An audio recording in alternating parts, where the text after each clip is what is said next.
Waggoners Walk. It was nearly 6 in the morning when Lynn finally brought Sophie back from the police station.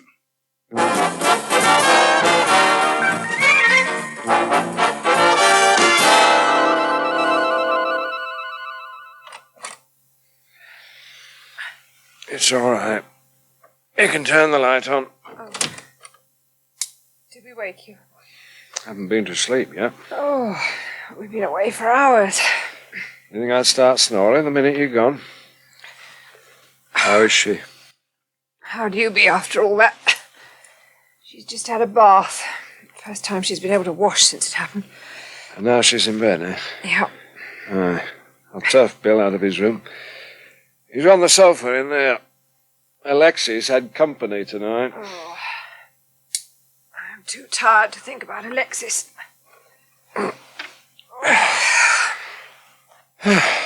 Oh. Very grueling, was it? Oh, Matt, you can't imagine. As if she hadn't been through enough already. Oh, I didn't think you'd be this long. I hadn't realised what these women go through. The hanging around, the endless questions. That awful medical examination. Poor kid. It was the indignity of it all as much as anything. I Hmm. mean, can you imagine what it's like, anyway? Having an internal examination when you're as sore as she must be. And there's all the swabs and samples they take. They even scraped under her fingernails, Matt. No, they'd have to, wouldn't they? And there's photographs. They took photographs, too. Well, they must collect the evidence, love. And after all that, when all she wanted to do was go home and wash, there were still more questions. They've got to do their job. It wasn't even the same man that had questioned her earlier. I mean, he was quite sympathetic. This was some clever dick who virtually implied that she'd made the whole thing up. Well, I suppose they have to make sure it's a genuine rape case. Not just some necking session got out of hand. Oh, obviously. Well, it has been known. It's quite obvious that isn't the case with Sophie. Yes, to us. That's because we know her. Well, I wish now we hadn't made her go to the police. Oh, come on. I am not surprised. Rape is one of the most unreported crimes. Would you sooner the chap got away with Well, it? he probably will anyway. Sophie's description doesn't add up to much. She didn't even see him properly. Just thought his voice sounded vaguely familiar, but couldn't say why. Oh. So it may be someone she knows. Or knows her, anyway. Oh, well, I suppose she had this coming. What do you mean? Well, the way she's been throwing herself at every Tom, Dick and Harry. That's not fair. Well, come on, you said yourself you had to tell her off for chatting up the customers. She doesn't exactly dress to deter men, does she? I see. So every woman should go round in a shapeless sack from neck to ankle, should she? Oh, heaven forbid. And never so much as smile at a man. I didn't say that. Well, maybe Sophie has been a bit flirtatious lately, but why? Because her confidence has been badly knocked by Bill Ashton, not because she wants to be raped. All right, all right. If that's the sort of attitude Sophie's going to encounter from her friends, God help her. Now tell me that women enjoy being raped. No, thanks. I want some sleep. You may not care about Sophie, but I do. Of course I really well care about her. Why do you think I'm awake still? Indigestion? Oh, I'm sorry, Matt. I just... Needed to take it out on someone. Yes. Oh, well. Better me than bash a cop.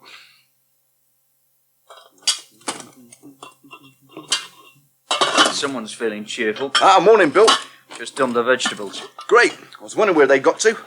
Yeah, well, we're a bit behind on this morning. Hey, good news. I may have found someone to share the flat. All right. Bloke I bumped into in the pub, name of Dickon Firth. Works for the Herald. Provided Mike Nash doesn't object, it's all on. Good. Hey, Bill, I'm sorry I was a bit shirty when you turned the room down. Just me being paranoid. That's okay. I quite understand you're preferring a place of your own. Had any luck yet? Look, Rob, I can't think about flats today. I'm not in the mood for small talk. Sorry. No, I'm sorry. It's the Sophie business. I can't get it out of my mind. God, what sort of a man would do that to a young girl? Do what? You don't know? I thought Lynn had rung through. She did. Spoke to the chef. I just got a message to say she wouldn't be in today. What's happened to Sophie? She was raped on her way home last night. Oh, my God. So that was it. What? One of her flatmates phoned me last night in the early hours, said Sophie wasn't back. And I just dismissed it. I was talking to Dickon about the room and that. I could kick myself. You couldn't have done anything. I could have checked round. I could have gone out looking for her. You might as well say if I'd still been with her, I'd have met her after work, seen her home. We can all start blaming ourselves. But the one who's really to blame is the bastard who did it. Have the police got him? Not yet, and bloody well better. Was she hurt? Well, what do you think? She's staying with Matt and Lynn, is she? For the time being. Do you think she feels like seeing people? She didn't at the last count. Not me, any road. Perhaps I could send her some flowers. Why not a get well card while you're at it? Hello? Anyone there? Oh, sorry to keep you. Oh, good morning, Mr. Fitzroy. Now, George, I've told you before, it's Donald. Donald's, then. I just looked in to pay my paper bill. Ah. Oh, so you're in charge today. Where's the gorgeous Shirley? Oh, doing her weekend shopping. Yes. Let's see now. Oh, she's the image of her mother when she was that age. I didn't know Kath then. No, except Shirley's more serious. Kath was always bubbling over with joie de vivre. Although I only saw her on stage, of course. That's a pleasure I never had. Oh, she was quite a woman, George. Yes, yes. You must miss her. 'Tis a bit lonely. Well, you should look in at the Waggoners sometimes. There's plenty of congenial company there. Yes, Cliff's always saying that. Oh, I don't know what I'd do with that young Cliff now. Best barman I've had in ages. Really? Ah, here we are. It's the Sun you take, is it? That's right. And 2 Sundays as well. That's £1.46 for the fortnight. Ah, thanks. I think I can do that exactly. Oh, good. Yes, there you are. Oh, I didn't know you had cats. Cats. Me? No way. I'm allergic to the creatures. Oh, my mistake. Those scratches on your hand. Nasty. Ah, yeah, those, yeah. Yes. Look like the sort of thing my mother's old tabby used to give me from time to time. No, I scratch myself gardening. But there's no garden at the Waggoners, is there? I was helping an old pensioner chum, putting in new roses and all that. They don't call me D-to-day Donald for nothing, you know. Yes, well, you'll have to wear gloves next time. Yes, well, now this won't get the glasses polished, will it? Be seeing you, George. Rightio. Don't forget what I said about calling in for a drink sometime. No, I won't. And the first one's on the house.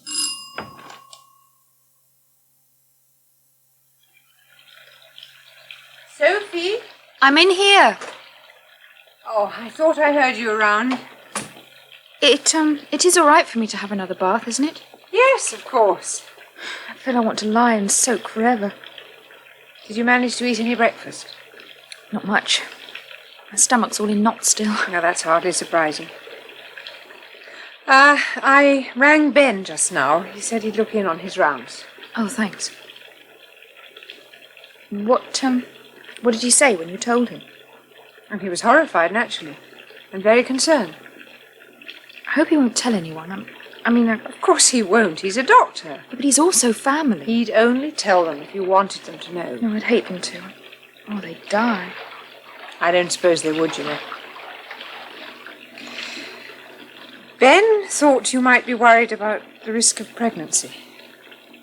Oh, why? He knows I'm on the pill. Yes, he thought you might come off it. Oh, since Bill and I finished, you mean? Well, he wasn't sure. Don't know why I kept on, really. Living in hope, I suppose. Lucky you did. Yes. Did Ben say anything about the other risk? VD. Oh, Sophie, I'm sure there's no likelihood of that. Yeah, well, there's bound to be a chance of it, though, isn't there? I suppose so. It's just that it's the one thing I couldn't face. Well, Ben will be able to advise you. I'm sure it'll be all right. Right, well, I'll leave you in peace to have your bath. You'll feel better after that. Will I?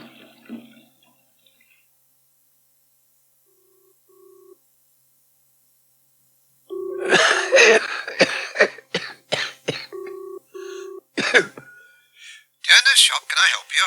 I very much hope so. Who's that? Arthur Tyson, of course. Oh, sorry, Arthur. I didn't recognise your voice for the minute. Probably because I'm suffering from severe bronchitis. Oh, dear. In fact, I'm speaking from my sickbed now. It is bad news. I am sorry. Well, it's good to hear a sympathetic voice for a change. Peter and his family couldn't give a damn. Oh, I'm sure that's not so. Well, would a caring son leave me here with no food for the weekend? I could fall down dead in the high street, which doubtless I shall if I have to go out in this weather. And Peter would merely see it as an inconvenient disruption to his domestic program. Oh, well, can I do a bit of shopping for you? I'll be free this afternoon. Oh, there's one true Christian left in the world. Pardon? And his name is George Underdown. Oh, what's a friend for if you can't rally round in time of trouble? I'm sure you do the same for me. Well, of course I would, old chap. I'll dictate the list, shall I? Well, hang on, where's my pencil? Righto, fire away, Arthur. Half a dozen fresh farm eggs. You know the sort I like. From Kinder's, Liz. Yes, that's right. One loaf of bread. One loaf of bread. From the little Greek bakery? Yes, a couple of tins of soup. Don't tell me your favourite, lobster bisque. Oh, you even remember that. Of course. You may have to try the delicatessen at the top of the hill. That's no trouble. You know something, George? I feel better already. How's Sophie? Hello, Bill. Was that the doctor just left? No. Another CID man with more questions. But Ben was here earlier. What did he say? He was more concerned with her mental condition than her physical one. But the bruises and cuts will go in time. The psychological damage could last longer. He gave me the number of the Rape Crisis Centre. What's that? Well, they're people who give round-the-clock advice for women in Sophie's situation. Moral support as well as practical advice. Ben thought it might help if she had someone to talk to. Oh, surely it's friends she needs right now, people she knows, not well-intentioned strangers. She needs both. Look, do you think I could go up and see her? She didn't want to see you last night, Bill. It's today now. What's the point? Because things are over between us, it don't mean I don't care about her. There may be something I can do to help. Yeah, let me take her up a cup of tea. Please, be careful, Bill. Don't start it all up again, will you? I mean, not unless you intend to. I won't. And don't blame me if she tells you to get lost. I won't do that either. Come in. Oh, Sophie. Brought you a cup of tea. Thank you. Thanks for turning out of your room. Oh, hardly mine. Yeah, well, thanks all the same. I don't know how long I'll be staying here. Oh, Sophie, I'm sorry, love. About what happened to you. It wasn't very jolly. I bet it wasn't. I don't know what to say. It's nothing anyone can say. Thanks again for bringing the tea. Just an excuse to come upstairs. Wanted to see you. Oh, roll up, Sophie Richmond, freak of the week. Stop it. Well, that's what it was like last night. At the police station. Once they knew it was a rape case, all the young coppers wanted to get a deco. Well, I'm not a copper, I'm me. If there's anything I can do for you... Well, no, thank you. I thought you might need some things fetching from Bayswater, clothes and that. Well, I do, but... Well, let me collect them. It's all right. I'll get Sarah or Marilyn to bring them over tomorrow. Please. I want to help, Sophie. Why? Well, things may not be as they were between us, but I can still be a friend, can't I? Carefully choosing his words in case I misinterpret him. Fall on his shoulder, protesting my love again. Look, Sophie, but it's all right. You needn't worry. Because I don't feel anything for you anymore. Nothing. And after last night, I don't want to know about men. None of you, ever again.